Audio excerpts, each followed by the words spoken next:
Hi everyone, so here we are going to start the new chapter of 10th standard and the chapter name is refraction of light. So this chapter comes under physics. So in this chapter we are going to learn about the important property of light which is called refraction of light.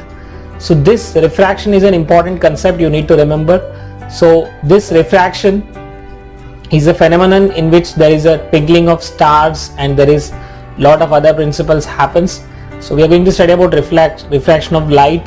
We are going to study about position of stars, twinkling of stars, and why do planets twinkle, and what is the position of sun. We are going to study lot of things in this chapter. So first of all, this is one of the concepts जो हम regularly देखते हैं, and this is, you can see here what is happening is this pencil, this colored pencil, this pencil, it appears to be bent. ये bent जैसे दिखता है, but it is not actually bent. The portion of the pencil inside the water appears to be thicker than the portion above the water. तो जो ऊपर है वो thin लगता है और जो नीचे है वो thick लगता है. It is because of refraction of light. Basically, is it broken now? No, the pencil is not broken. But why it appears to be broken? It is because of refraction of light. Whenever light enters from one medium to another medium, it changes its direction. You can see a good example of this same principle. You can just see this video. Initially हमने एक coin लिया और उसको थोड़ा सा दूर रखा और जैसे हम उसके अंदर पानी डालेंगे तो we can slowly start seeing, वो visible होता रहेगा. You can see this. Suddenly that portion which is inside the water, it starts appearing. Yes, right? You can see that. So this is just the principle of refraction. जब वो light air medium से water में जाता है तो water में जाते ही वो अपना direction को change करता है, and because of that change in direction you can see this particular object. तो ये क्यों हो रहा है? That is because of why the coin seen after water is poured in the cup, because it is because of refraction due to change in the direction of light while coming out of water. तो जब वो light बाहर आता है तो वो अपना direction change करता है. तो light changes its direction when it goes from one transparent medium to another transparent medium, and this concept is called as refraction of light. Remember my dear students, refraction एक principle है जिसमें light एक medium से दूसरे medium में जाता है तो वो refraction होगा. And refraction of light जो है हमको एक मीडियम से दूसरे मीडियम में जाता है तब दिखेगा. दिस इज ग्लास स्लैब, और इस ग्लास स्लैब में जब रे ऑफ लाइट पास हो रहा है तो दिस इंसिडेंट रे, और जैसे वो ग्लास स्लैब के अंदर गया you can see refraction, and जैसे वो ग्लास स्लैब से बाहर आता है फिर से you can see refraction. So this is rare medium and this denser medium. So जब रेयर मीडियम से डेंसर मीडियम में जाता है और डेंसर से रेयर मीडियम में जाता है तो लाइट रिफ्रैक्शन होगा.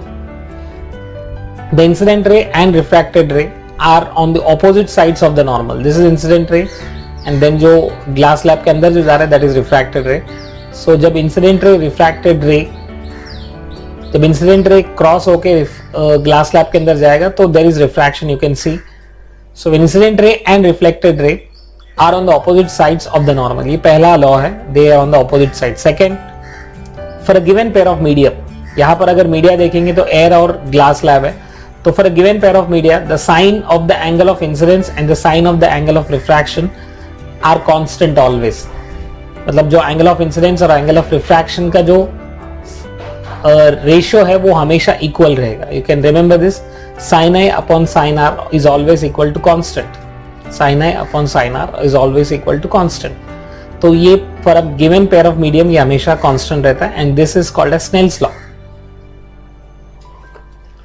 सो अगर आप दो मीडियम लोगे, for example air water, air with kerosene, air with diamond, so for different media the refractive index is different. The change in the direction of light ray while entering different media is different. अलग अलग media में अलग अलग अपना direction change करता है, and it is related to the refractive index of the medium.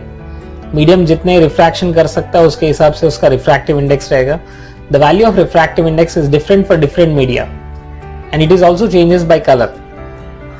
अगर if you see red color will refract more than blue, then green, then yellow, तो हर एक के wavelength के ऊपर डिपेंड रहता है. तो different colors will have different wavelengths and different wavelengths will have different refractions. तो आप ये refractive index मतलब क्या होता है कि जब सारे कलर्स को या लाइट को एक मीडियम से दूसरे मीडियम में जब जाता है तो वो कितना रिफ्रैक्शन होता है वो बताता है रिफ्रैक्टिव इंडेक्स। तो रिफ्रैक्टिव इंडेक्स के अंदर पहला रिफ्रैक्टिव इंडेक्स है which is called absolute refractive index. आप देख सकते हैं एब्सोल्यूट रिफ्रैक्टिव इंडेक्स मतलब रिफ्रैक्टिव इंडेक्स को कंपेयर किया जाता है, रिफ्रैक्शन को कंपेयर किया जाता है with the help of vacuum. तो एयर का रिफ्रैक्टिव इंडेक्स सबसे कम है। इफ यू सी आइस में थोड़ा रिफ्रैक्शन ज्यादा होता है, वाटर में और भी ज्यादा होगा, अल्कोहल में उससे भी ज्यादा होगा, और सबसे ज्यादा होगा डायमंड के अंदर। So diamond has got maximum refractive index, क्योंकि डायमंड में डायरेक्शन बहुत चेंज होता है। तो आप देख सकते हो मीडियम 1 से जब मीडियम 2 में जब आया तो रिफ्रैक्टिव इंडेक्स की वजह से it will move towards the normal. This is normal. Normal means अगर एक स्ट्रेट लाइन को ड्रॉ करते, परपेंडिकुलर लाइन को ड्रॉ करते, उसे नॉर्मल कहते।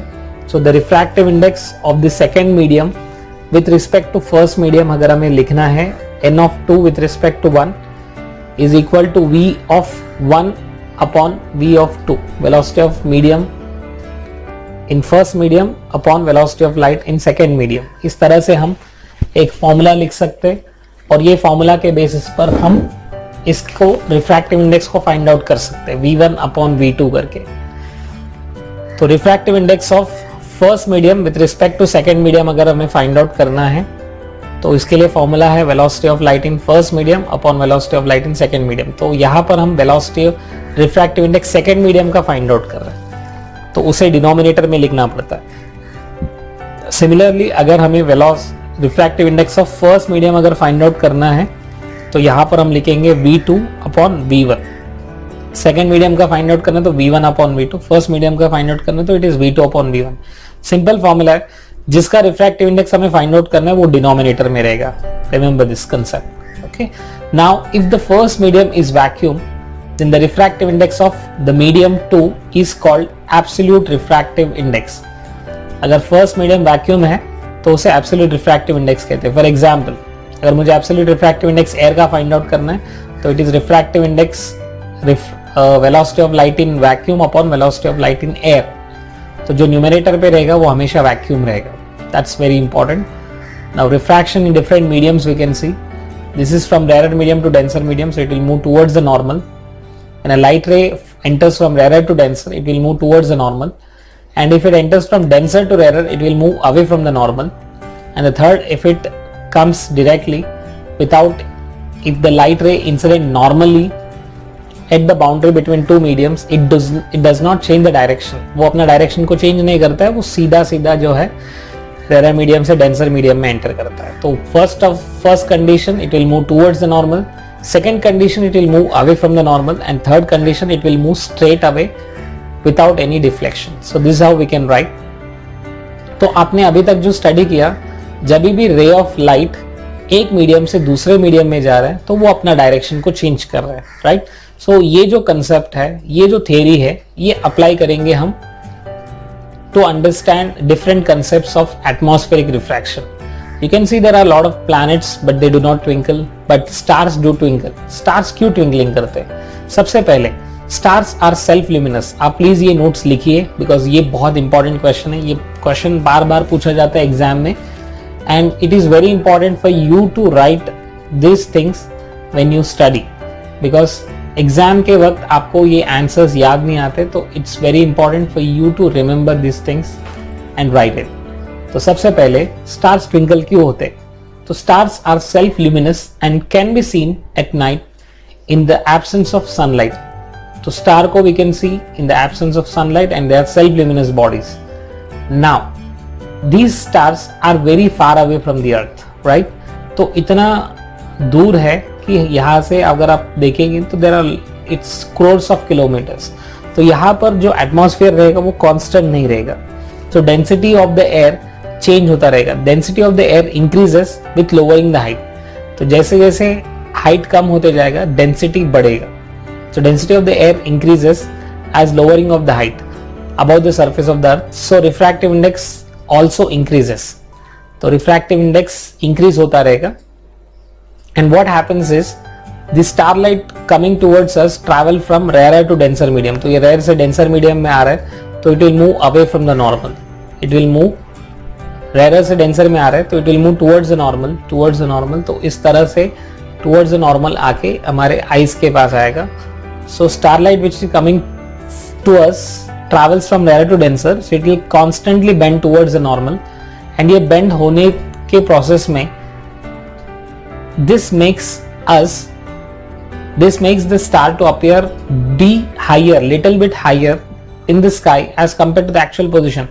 If you say actual position of the star is over here, but ये starlight bend होने के वजह से what happens is, bend होने के वजह से this starlight appears to be little bit higher than its actual position. So why this happened? It is just because of complete refraction of light.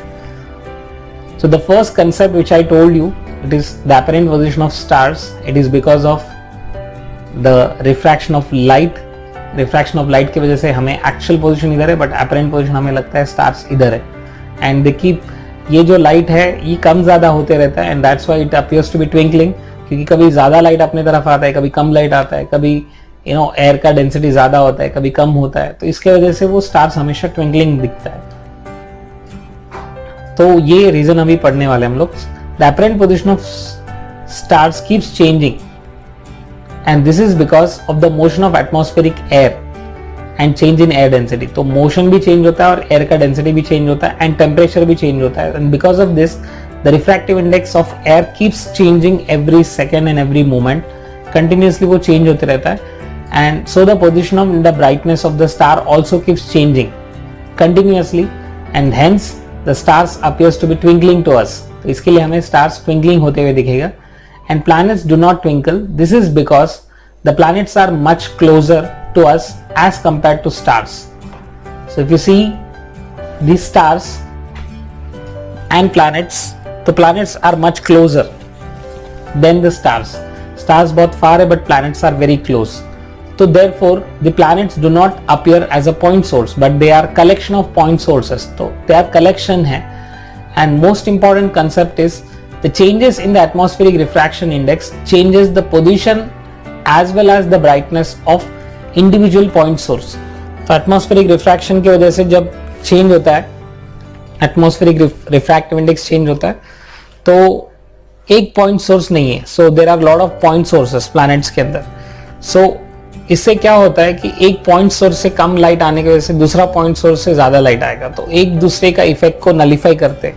Stars में ऐसा नहीं होता है because stars are point sources but planets are not point sources. तो the average position of and total average brightness remains unchange. तो इसके लिए planets के अंदर जो लाइट आता है वो एक दूसरे को नलिफाई करते रहते हैं. एक कहीं पे अगर कम आ गया तो कहीं से ज्यादा होगा, तो एक दूसरे को नलिफाई करते रहते हैं. And that's why planets do not twinkle. So ये दोनों आंसर्स इंपॉर्टेंट है. स्टार्स ट्विंकल होते और प्लैनेट्स ट्विंकल नहीं होते. Next, apparent position of sun. तो सनराइज और सनसेट के वक्त सन जो है हॉरिजॉन पे रहते हैं, और हॉरिजॉन मतलब जहां पर डिस्टेंस सबसे ज्यादा रहेगा. If you see this is the horizon position of sun. तो अब क्या होगा, एक्चुअल सनलाइट यहाँ पर है बट सनलाइट जब जाता है, रियल पोजीशन यहाँ पर है सन का, तो बट ये लाइट जब एटमॉस्फेयर से आता है तो एटमॉस्फेयर से बहुत सारे रिफ्रैक्शन होके फाइनली हमें अर्थ के सरफेस पे आता है. तो जब हॉरिजॉन पे रहता है तो इतना डिस्टेंस कवर करके आता है, और इतना एटमॉस्फेयर के चेंजेस की वजह से क्या होगा, the most important thing happens is refraction. और रिफ्रैक्शन की वजह से हमें लगेगा कि सनलाइट एग्जैक्टली यहाँ पर है. This is the apparent position, but actual position is this. So when sun is somewhat below the horizon, its light rays are able to reach us along the curved path due to their refracted position, due to refraction throughout the atmosphere. Therefore, we see the sun apparent position which is different from actual position. So 2 minute early हमें दिखाई देता है. Actually यही position पे 2 minute के बाद आने वाला है, but we see sunrise 2 minutes before. The same thing goes with mirage. So mirage जो है एक illusion जो है, it is an illusion of the appearance of water on the hot road. ये जब समर में जनरली अगर आप हॉट सीजन में जब आप एक रोड पे ट्रैवल कर रहे हो तो आपको लगता है बहुत दूर पानी है, तो it is a kind of mirage. And the object beyond and above the Holi fire appears to be moving, shaking जैसे लगता है. तो ये क्यों होता है ऐसे शेकिंग या ये मिराज जो है क्यों होता है? It is because of the principle called atmospheric refraction. This because the local atmospheric conditions affects the refraction of light to some extent. जो लोकल कंडीशंस है जिसके वजह से एटमॉस्फेयर रिफ्रैक्शन होगा. एंड यहाँ पर अगर आप देखोगे रोड पे बहुत हीट ज़्यादा रहता है, क्योंकि समर की मैं बात कर रहा हूँ, तो रोड में हीट ज़्यादा है और जब ये जस्ट अबव इट एयर जो है कूल रहता है. तो कूल मतलब इट इज़ रेयर मीडियम और हॉट मतलब it is dense medium. Sorry, I am reverse it. So ये जो in both the examples, air near the hot road और desert surface and near the holy flames are very hot. That means it is rare medium. So just above the road जो बहुत hot रहता है ये बहुत rare medium, और ये rare medium से थोड़ा सा cool air जो रहता है वो dense medium है. तो ये जो light rays है, ये जो आ रहा है light rays, तो light rays की वजह से क्या होगा, light rays जैसे रोड को टच करता है वो rare medium है, जैसे ऊपर जाता है वो dense medium है. तो rare medium dense medium की वजह से ये चेंज की वजह से वहां पर हमें रिफ्रैक्शन देखने मिलता है. In the first case the direction of light rays keep changing according to the laws of refraction. तो लॉस ऑफ रिफ्रैक्शन की वजह से हमें ये मिराज दिखता है, और ये मिराज जो होली फायर के अंदर जो मैंने बात किया, और इनफैक्ट इवन समर के सीजन पे जब रोड पे जब चलते तभी भी हमें ये दिखता है. दैट इज बिकॉज दोनों का डेंसिटी अलग अलग है, और जब ये लाइट रेज हॉट मीडियम से रेयर मीडियम से डेंसर मीडियम में जाता है तो ये हमें ये कंसेप्ट दिखता है, and that is called as refraction of light.